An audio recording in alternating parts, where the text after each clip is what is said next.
Hi friends, ಟೇಸ್ಟಿಯಾದಂಥ ನುಗ್ಗೆಕಾಯಿ ಸಾಂಬಾರನ್ನ ಹೇಗೆ ಮಾಡೋದಂತ ನೋಡೋಣ.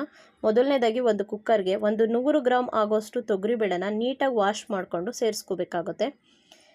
ಇದ್ರ ಜೊತೆಗೆ ಒಂದು ಈರುಳ್ಳಿ ಮತ್ತು ಒಂದು ಟೊಮೊಟೊನ ರುಬ್ಲಿಕ್ಕೆ ಹಾಗೆ ಹಾಕ್ತಾಯಿದ್ದೀನಿ. ಮತ್ತು 2 ಟೊಮೊಟೊ, ಒಂದು ಈರುಳ್ಳಿನ ಸಣ್ಣದಾಗಿ ಹಚ್ಬಿಟ್ಟು ಸೇರಿಸ್ಕೊಂಡಿದ್ದೀನಿ. ಮತ್ತು ಇದು ಬೇಯಲಿಕ್ಕೆ ಎಷ್ಟು ನೀರು ಬೇಕೋ ಅಷ್ಟು ನೀರನ್ನ ಆ್ಯಡ್ ಮಾಡಿ ಸ್ವಲ್ಪ ಮಿಕ್ಸ್ ಮಾಡಿಬಿಟ್ಟು ಒಂದು ಅರ್ಧ ಸ್ಪೂನ್ ಆಗುವಷ್ಟು ಅಡುಗೆ ಅರಿಶಿನ ಆ್ಯಡ್ ಮಾಡೋಣ. ಈಗ ಇದಕ್ಕೆ ಒಂದು 4 ಎಸ್ಲು ಬೆಳ್ಳುಳ್ಳಿನ ಹಾಕಿ ಒಂದು 3ರಿಂದ 4 ವಿಷಲ್ ಕೂಗಿಸ್ಕೊಳ್ಳೋಣ. ನೋಡಿ, ಒಂದು ಕಡೆ ಒಂದು ಪಾತ್ರೆಗೆ ಬಿಸಿ ನೀರನ್ನ ಇಟ್ಬಿಟ್ಟು ಅದು ಬಿಸಿ ಆದಮೇಲೆ ಅದಕ್ಕೆ ಒಂದು 3ರಿಂದ 4 ನುಗ್ಗೆಕಾಯಿನ ಈ ಥರ ಸಣ್ಣದಾಗಿ ಹಚ್ಕೊಂಡು ಸೇರಿಸ್ಕೊಳ್ಳೋಣ. ಮತ್ತು ಇದಕ್ಕೆ ಈಗಲೇ ರುಚಿಗೆ ತಕ್ಕಷ್ಟು ಉಪ್ಪನ್ನ ಆ್ಯಡ್ ಮಾಡೋಣ. ಈಗ ಬೆಂದಿರೋ ಅಂಥ ಈರುಳ್ಳಿ ಟೊಮೊಟೊನ ಸಪ್ರೇಟ್ ಮಾಡಿಕೊಂಡು ಒಂದು ಸ್ವಲ್ಪ ಕೊತ್ತಂಬರಿ ಸೊಪ್ಪು, ಒಂದು ಅರ್ಧ ಹೋಳಾಗೋಷ್ಟು ತೆಂಗಿನಕಾಯಿ ತುರಿ ಮತ್ತು ಬೇಯಿಸಿಟ್ಕೊಂಡಿರೋ ಅಂಥ ಈರುಳ್ಳಿ ಟೊಮೊಟೊ, ಒಂದು 3 ಸ್ಪೂನ್ ಆಗೋಷ್ಟು ಸಾಂಬಾರು ಪೌಡರ್ನ ಆ್ಯಡ್ ಮಾಡೋಣ. ಈಗ ಇದನ್ನು ಸ್ವಲ್ಪ ಫೈನ್ ಪೇಸ್ಟ್ ಮಾಡ್ಕೋಬೇಕಾಗತ್ತೆ.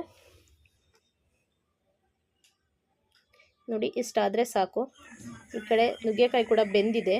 ನಾವು ಮೊದಲೇ ಬೇಳೆ ಮತ್ತು ಟೊಮೊಟೊ ಈರುಳ್ಳಿನ ಬೇಯಿಸಿಟ್ಕೊಂಡಿರೋದನ್ನ ನೀಟಾಗಿ ಸ್ಮ್ಯಾಶ್ ಮಾಡಿಕೊಂಡು ಈಗ ಅದಕ್ಕೆ ಸೇರಿಸ್ಕೊಳ್ಳೋಣ.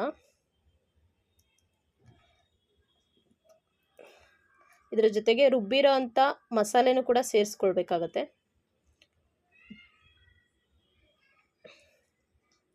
ಈಗ ಸಾಂಬಾರು ಎಷ್ಟು ಬೇಕು ಕ್ವಾಂಟಿಟಿ ನೋಡಿಕೊಂಡು ನೀರನ್ನ ಆ್ಯಡ್ ಮಾಡ್ಕೊಳ್ಳಿ. ಥಿಕ್ನೆಸ್ನ ನೋಡಿಕೊಂಡು ನಾನು ಇನ್ನೊಂದು ಸ್ವಲ್ಪ ನೀರನ್ನ ಆ್ಯಡ್ ಮಾಡ್ಕೊಳ್ತಾ ಇದ್ದೀನಿ. ಅದೇ ಮಿಕ್ಸಿ ಜಾರ್ಗೆ ನೀರನ್ನ ಆ್ಯಡ್ ಮಾಡಿಕೊಂಡು ವಾಶ್ ಮಾಡಿಬಿಟ್ಟು ಸೇರಿಸ್ಕೊಳ್ತಾ ಇದ್ದೀನಿ. ನೋಡಿ, ಈಗ ನೀಟಾಗಿ ಮಿಕ್ಸ್ ಮಾಡಿ ಒಂದು 5 to 10 ಮಿನಿಟ್ಸ್ ಕುದಿಯೋದಕ್ಕೆ ಬಿಡಿ. ಈ ಟೈಮಲ್ಲಿ ನೀವು ಉಪ್ಪನ್ನ ಟೇಸ್ಟ್ ಮಾಡಿಕೊಂಡು ಉಪ್ಪನ್ನ ಆ್ಯಡ್ ಮಾಡ್ಕೋಬೇಕಾಗತ್ತೆ. ಏನಾದರೂ ಕಡಿಮೆ ಇದ್ದರೆ ಈ ಟೈಮಲ್ಲಿ ಸೇರಿಸ್ಕೋಬೋದು. ಮತ್ತು ಇನ್ನೊಂದು ಕಡೆ ಒಗ್ಗರಣೆ ಮಾಡ್ಕೊಳ್ಳೋಣ.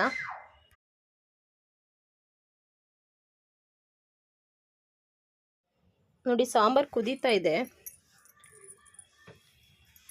ಈಗ ಒಂದು ಪ್ಯಾನ್ಗೆ ಸ್ವಲ್ಪ ಆಯಿಲ್ನ ಹಾಕಿ ಆಯಿಲ್ ಬಿಸಿ ಆದಮೇಲೆ ಒಂದು ಅರ್ಧ ಸ್ಪೂನ್ ಆಗುವಷ್ಟು ಸಾಸಿವೆ, ಒಂದೇ ಒಂದು 1/4 ಸ್ಪೂನ್ ಆಗುವಷ್ಟು ಜೀರಿಗೆನ ಆ್ಯಡ್ ಮಾಡ್ಕೊಳ್ಳೋಣ. ಸ್ವಲ್ಪ ಸಾಸಿವೆ ಸಿಡಿದ ನಂತರ ಇದಕ್ಕೆ ಒಂದು ಸ್ವಲ್ಪ ಕರಿಬೇವು, ಒಂದು ಈರುಳ್ಳಿನ ಹಾಕ್ಕೊಂಡು ಸ್ವಲ್ಪ ಈರುಳ್ಳಿ ಫ್ರೈ ಮಾಡ್ಕೊಳ್ಳೋಣ. ಈಗ ಇದಕ್ಕೆ ಒಂದು ಚಿಟಿಕೆ ಆಗುವಷ್ಟು ಇಂಗನ್ನ ಹಾಕ್ಕೊಳ್ಳೋಣ. ಈಗ ಒಂದು 2 ಸೆಕೆಂಡ್ ಫ್ರೈ ಮಾಡಿದ್ರೆ ಒಗ್ಗರಣೆ ರೆಡಿಯಾಗಿದೆ. ಈಗ ಇದನ್ನು ಕುದೀತಾ ಇರೋಂಥ ಸಾಂಬಾರಿಗೆ ಆ್ಯಡ್ ಮಾಡ್ಕೊಳ್ಳೋಣ. ಒಗ್ಗರಣೆನ ಆ್ಯಡ್ ಮಾಡಿ ಸಾಂಬಾರನ್ನ ಮಿಕ್ಸ್ ಮಾಡೋಣ.